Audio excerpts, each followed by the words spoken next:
Assalamualaikum warahmatullahi wabarakatuh. Perkenalkan, nama saya Fala Nugraha. NIM saya 12170200021. Saya dari Biologi 2A akan menjelaskan tentang ratus ataupun tikus. Yang pertama itu ada identifikasi tikus. Di sini ada terjelas klasifikasinya, yaitu ada Phylum Chordata, terus kelasnya Mamalia, ordonya tuh Rodentia, terus subordonya tuh Mimorpha, familinya Muriade, subfamilinya Muriane, genus Bandioka itu ratus atau mus. Spesies tikus yang paling dikenal adalah mencit atau Mus musculus, serta tikus got atau ratus norvegicus yang ditemukan hampir di semua negara. Biologinya itu potensi reproduksi tikus dan mencit sangat tinggi gitu dalam kaidah biologi. Terus ada gigi serinya beradaptasi untuk mengerat gitu. Yang ketiga ada tidak mempunyai taring dan geraham atau premolar. Terus keempat ada berjalan dengan telapak kakinya. Terus yang terakhir, dalam tubuh tikus terdapat parasit, diantaranya endoparasit, cacing, virus, jamur. Terus ada protozoa, bakteri di hati dan di ginjal tikus. Terus ada ektoparasit. Terus ada pinjal atau fleas. Jenis-jenis tikus ada tikus yang ada beberapa jenis tikus, yaitu ada tikus rumah atau bisa disebut Ratus tanzeumi. Tikus rumah itu panjangnya dari 220 sampai 370 mm. Ekornya itu 101 sampai 180 mm. Kaki belakang yaitu 20 sampai 39 mm. Ukuran telinganya itu 13 sampai 23 mm. Nah, warna badan atas coklat tua dan badan bawah itu perutnya coklat tua kelabu. Nah, umur tikus rumah rata-rata 1 tahun gitu. Tikus mempunyai kebiasaan mencari makan 2 hari sekali, yaitu pada jam 1 atau jam 2 setelah matahari tenggelam dan pada jam 1 jam 2 sebelum fajar gitu. Nah, yang termasuk dalam jenis tikus rumah itu ada ratus-ratus, yaitu tikus atap atau roof rat, tikus kapal, sheep rat, dan black rat, tikus hitam. Terus ada tikus got, yaitu ratus norvegicus itu. Panjang ujung kepala sampai ekor tuh 300 sampai 400 mm. Panjang ekornya 170 sampai 230 mm. Kaki belakang 42 sampai 47 mm dan telinga 18 sampai 22 mm. Warna rambut bagian atas coklat kelabu. Rambut bagian perut itu kelabu gitu. Terus ada 3 tikus ladang atau ratus exulan.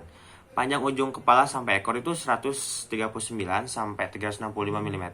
Panjang ekor 108 sampai 147 mm. Kaki belakang 24 sampai 35 mm dan ukuran telinga 11 sampai 28 mm. Warna rambut badannya ada atas coklat kelabu, rambut bagian perut putih kelabu. Tikus ada tikus sawah atau ratus argentifer. Panjang tikus sawah dari ujung kepala sampai ujung ekor yaitu 270 sampai 370 mm. Panjang ekor 130 sampai 192 mm dan panjang kaki dari belakang sampai ke depan itu 32 sampai 39 mm. Telinganya itu sekisaran 18 sampai 21 mm. Nah, ada warna rambut badan atas coklat muda berbintik-bintik putih. Rambut bagian perut putih atau coklat, yaitu pucat gitu kan. Terus ada tikus wirok, Bandicota indica. Nah, panjang dari tikus wirok ini dari ujung kepala sampai ekor 400 sampai 580 mm. Panjang ekornya bisa sampai 160 sampai 315 mm. Kaki belakang yaitu 47 sampai 53 mm. Telinganya 29 sampai 32 mm. Warna rambut badan atas dan rambut bagian perut coklat hitam. Rambutnya agak jarang dan rambutnya di pangkal ekor kaku seperti ijuk. Banyak dijumpai di daerah Berawa, padang alang-alang, dan kadang-kadang di kebun sekitar rumah. Lalu ada mencit, Mus musculus. Mencit percobaan itu ya biasa ditemukan di lab-lab untuk percobaan di laboratorium, dikembangkan dari mencit melalui proses seleksi. Biasanya panjang ujung kepala sampai ekor dikurang dari 175 mm. Ekornya 81 sampai 108 mm. Kaki belakang 12 sampai 18 mm. Warna rambut badan atas dan bawah coklat kelabu serta berwarna putih. Nah, selanjutnya ada siklus hidup tikus itu kan. Dari mulai lahir, terus menjadi sapi, terus 35 sampai 63 hari kemudian itu menjadi dewasa seksual, terus langsung jadi esterus, terus kawin, berkembang biak itu postpartum ostrus, langsung kembali lagi lahir. Perilaku tikus, kebiasaan dan habitat. Yang pertama, Ratus norvegicus, menggali lubang, berenang dan menyelam, menggigit benda-benda keras seperti kayu, bangunan, aluminium, dan sebagainya. Hidup dalam rumah, toko makanan, dan gudang di luar rumah. Gudang bawah tanah atau dan dalam tanah, riwayat God. Terus ada Ratus diardi, sangat pandai memanjat gitu. Biasanya disebut sebagai pemanjat yang ulung. Menggigit benda-benda yang keras, hidup di lubang pohon, tanaman yang menjalar, hidup dalam rumah tergantung pada cuaca. Terus ada Mus musculus, termasuk Rondesia pemanjat, kadang-kadang menggali lubang menggigit dan di dalam di luar rumah. Terus ada sarang tikus nih. Sarang yang dibuat biasanya mempunyai lebih dari satu pintu. Pintu utama untuk jalan keluar dan masuk setiap hari. Pintu darurat yang digunakan dalam keadaan yang membahayakan, misalnya pada saat dikejar oleh predator ataupun pada saat dilakukannya gerobokan. Pintu yang menuju ke sumber air sebagai minumnya. Selain itu, sarang tikus juga terdiri dari lorong yang berkelok-kelok. Sarang tikus juga dilengkapi dengan ruang atau kamar yang difungsikan untuk beranak dan kamar sebagai gudang tempat penyimpanan bahan makanan. Makanan tikus, yaitu tikus merupakan hewan yang mempunyai preferensi makanan yang banyak, baik yang berasal dari tumbuhan maupun dari hewan. Walaupun demikian, biji-bijian seperti gabah, beras, dan jagung tampaknya lebih disukai daripada yang lain. Seekor tikus dapat merusak 283 bibit padi per hari atau 103 batang padi bunting per hari gitu. Hasil penelitian di laboratorium menunjukkan bahwa kebutuhan makanan seekor tikus setiap hari kira-kira 10% dari bobot tubuhnya gitu. Terus ada indera pada tikus. Indera penglihatan yang pertama. Tikus mempunyai penglihatan yang jelek gitu. Yaitu ternyata tikus adalah hewan yang buta warna. Artinya ia hanya dapat melihat benda-benda berwarna hitam dan putih. Akan tetapi tikus tampaknya tertarik pada warna-warna hijau, kuning, dan hitam. Yang kedua ada indera penciuman tikus. Organ penciuman tikus sangat baik, terutama untuk mencium bau-bau makanan. Terus ada ketiga, indera pendengaran tikus. Pendengaran tikus sangat baik. Tikus dapat mendengar suara-suara dengan frekuensi tinggi yang tidak dapat didengar oleh manusia. Terus ada indera pengecap tikus.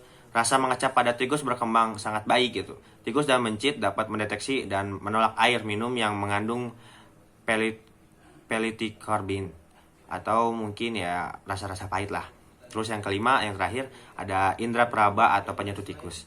Sentuhan badan dan kibasan ekor akan tetap digunakan selama menjalah.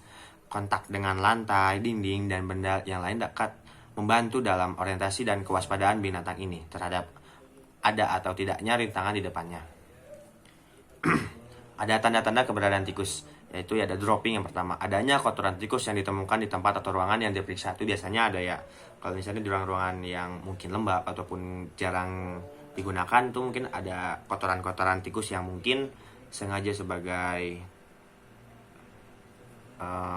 bukan sengaja juga, mungkin ya itu adalah peninggalan tikus gitu, tidak sengaja. Terus ada runaways gitu kan, jalan yang bisa dilalui tikus dari waktu ke waktu di suatu tempat disebut runway. Tikus mempunyai kebiasaan melalui jalan yang sama, maka jalan yang dilaluinya lambat laun menjadi hitam gitu kan. Jadi kayak kelihatan lah hitam gitu. Terus ada growing.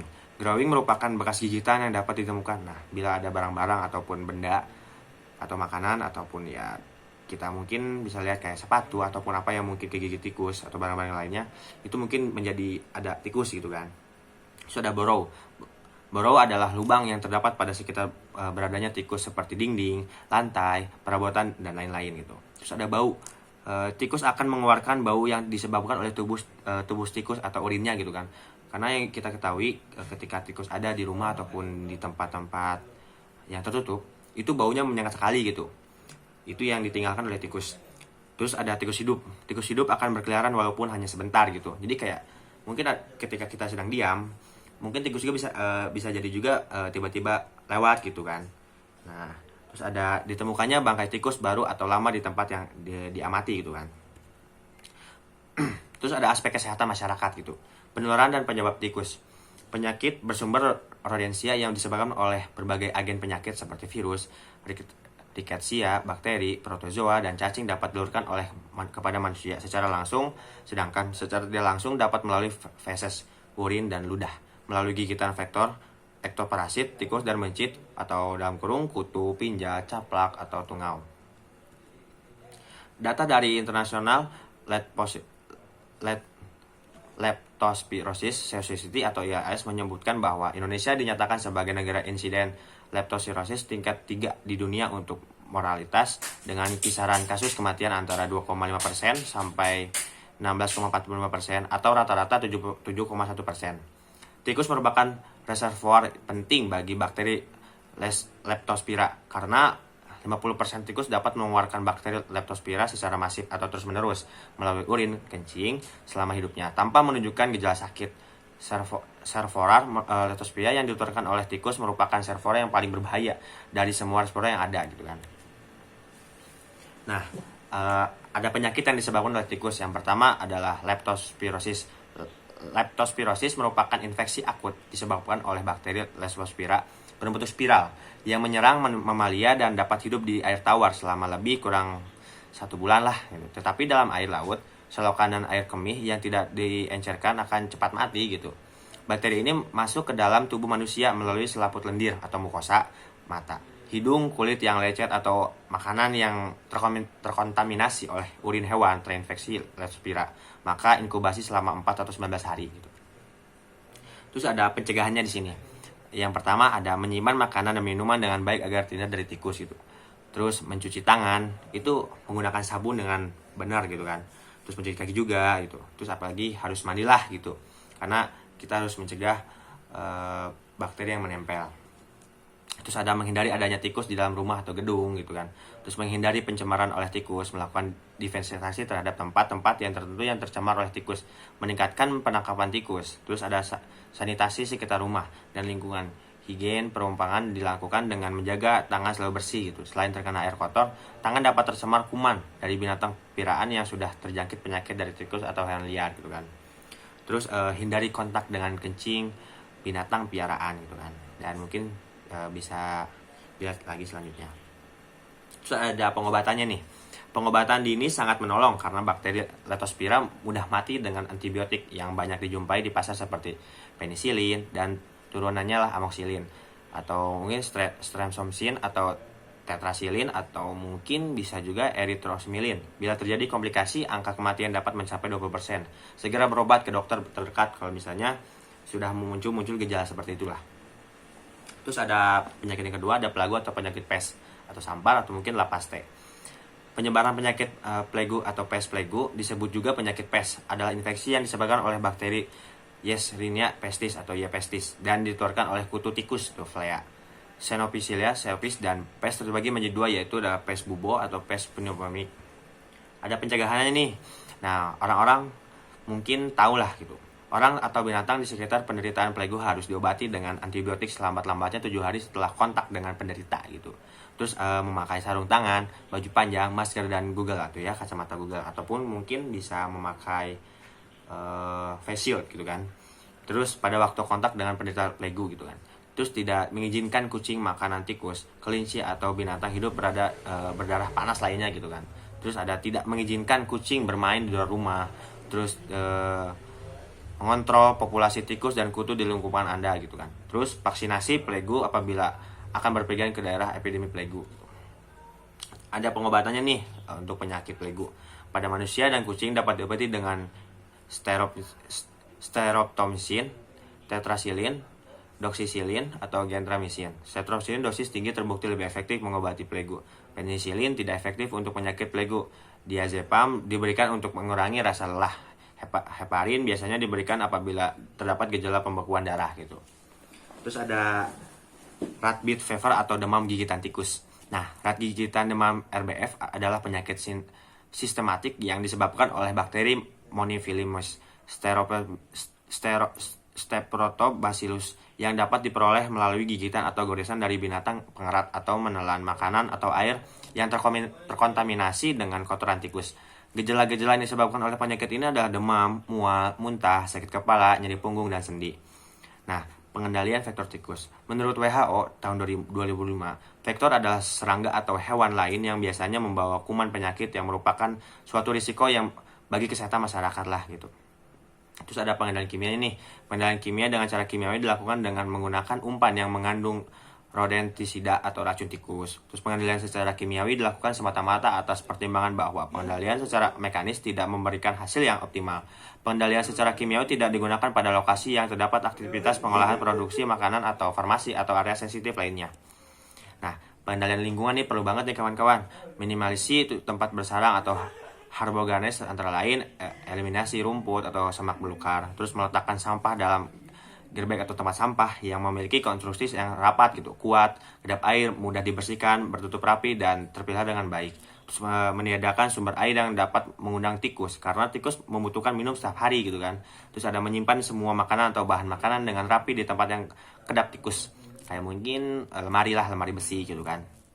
Terus ada sampah harus selalu diangkut secara rutin minimal sekali sehari itu. Karena bila dilama-lamakan itu akan mengundang tikus gitu. Meningkatkan sanitasi tempat penyimpanan barang atau alat sehingga tidak dapat digunakan tikus untuk berlindung atau bersarang. Nah, pengendalian biologisnya itu ada memelihara binatang pemangsa tikus predator seperti kucing lah gitu contohnya. Nah, ada pengendalian fisik dan mekanik. Proving investion memastikan bahwa seluruh konstruksi rumah tidak adanya celah yang memungkinkan tikus masuk gitu kan. Jadi kita harus mengecek bahwasannya di rumah tuh tidak mungkinkan gitu untuk tikus masuk gitu. Apalagi ada yang bolong kita harus tambal gitu kan. Nah, mau dari bawah pintu ataupun dari atas pintu ataupun dari tempat-tempat kayak plafon ataupun apapun itulah gitu kan. Nah, treatment tikus atau rodent control. Pengendalian tikus menggunakan rat baiting, penguapan trap untuk jangka panjang menimbulkan tikus jerak umpan dan neofobia terhadap trap gitu kan. Nah, mungkin sekian dari saya. Mohon maaf apabila ada salah dan kekurangan. Mungkin ini tugas saya sudah. Wassalamualaikum warahmatullahi wabarakatuh.